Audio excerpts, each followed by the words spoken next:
2018 में एगो हम गाना गौले रही सर, हमरा यूट्यूब चैनल से ओकर अच्छा व्यू बा, हारमोनियम से गा के डलले रहे।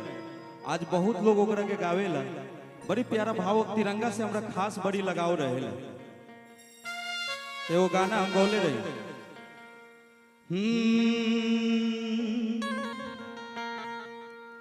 कि भैया लहरे तिरंगा आसमानवा में, कि भैया लहरे तिरंगा आसमानवा में, ऐसे सुघर नजारा का होई जहानाबा में, ऐसे सुघर नजारा का होई जहानाबा में। भैया लहरे तिरंगा आसमानवा में, भैया लहरे तिरंगा आसमानवा में, ऐसे सुघर नजारा का होई जहानाबा में, ऐसे सुघर नजारा का होई जहानाबा में।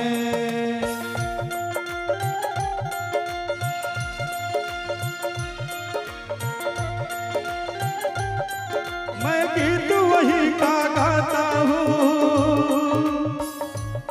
भारत का रहने वाला हूँ, भारत की बात सुनाता हूँ।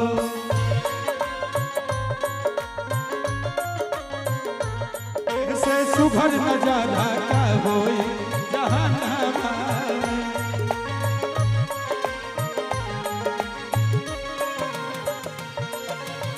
और देखिए गीत में हम कितना प्यार से तिरंगा के वर्णन कैले रहे सर, तनी गौर करब रहू।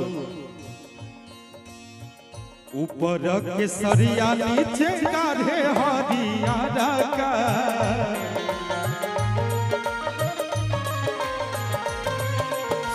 शांति के संदेश देवे बीच में रंग उजाला का।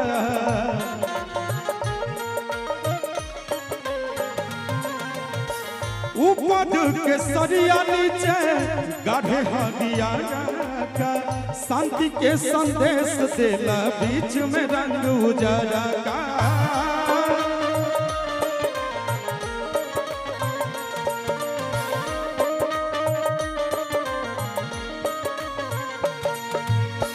और तिरंगा में एक चीज और है कि चक्र जोश भरेला तन मनवा में, चक्र जोश भरेला तन मनवा में, तय से सुघर नजारा का होई जहानाबा में, ऐसे सुघर नजारा का होई जहानाबा में।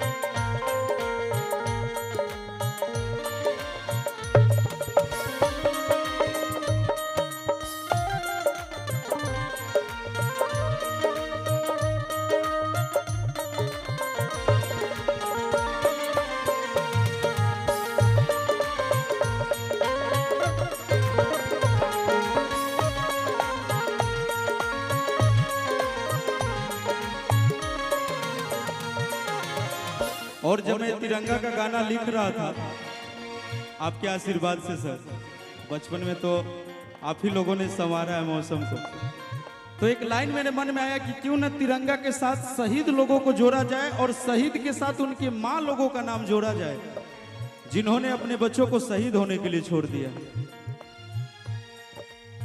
धन धन माई के कोखिया,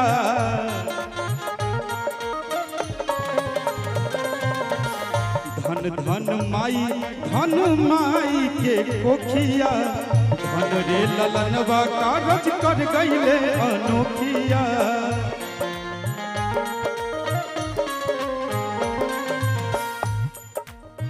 धन धन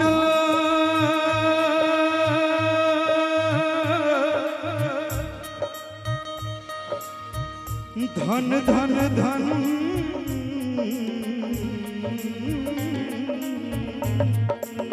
धन धन माई के कोखिया धन रे ललनवा कागज कर गईले अनोखिया। और लाल कैसा था कि कबो पीठ ना देखवले माये दानवा। आज जिस तिरंगा यात्रा पे हम लोग निकले थे, सर लोग निकले थे, उस तिरंगे के लिए हमारे ना जाने कितने लोग सीना पे गोली खाए, कभी पीछे पीठ नहीं दिखाए।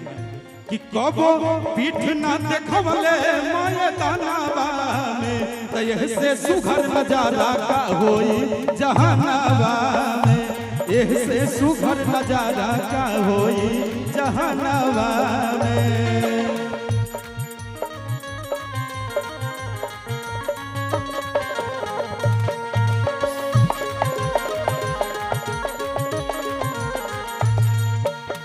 और अंतिम लाइन है इस गाना का, क्योंकि इस लाइन के बिना सर ये गाना पूरा ही नहीं हो पा रहा था, इसलिए मुझे लंबा लिखना पड़ा।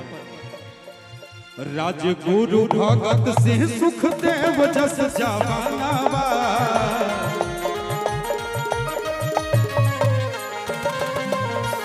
हंसी हंसी झूल गईले फांसी के फनवा।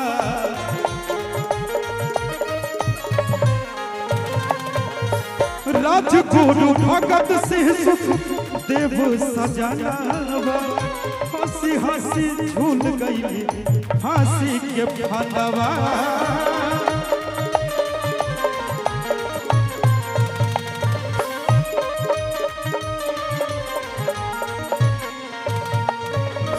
और देश प्रेम हो तो सभी तरह का हो। आज मुझे अपने जिला से प्रेम है। यहाँ जब भी कार्यक्रम होगा मैं सर से वादा किया हूँ कि सर आप मुझे एक बार आदेश दे दीजिएगा अपने बच्चों को, हम भाग के चले आएंगे। ये भी एक देश प्रेम ही है, चूंकि हम कला में हैं। कि देश प्रेम के प्रतीक बलिदानवा में, देश प्रेम के प्रतीक बलिदानवा में कयह से सुघर नजारा का होई जहानावा में, एह से सुघर नजारा का होई जहानावा में। भैया लहरे तिरंगा आसमानवा में, भैया लहरे तिरंगा आसमानवा में तयह से सुघर नजारा का होई जहानावा में, तयह से सुघर नजारा का होई जहानावा में, एह से सुघर नजारा का होई जहानावा में, एह से सुघर नजारा का होई जहानावा में। अब 2 लाइन में सर बाबा के एगो गाना गा के छोटा सा एकदम, हाँ 1 मिनट से भी कम का, बाबा के दरबार में हाजिरी लगा के हम भी विदा लेंगे।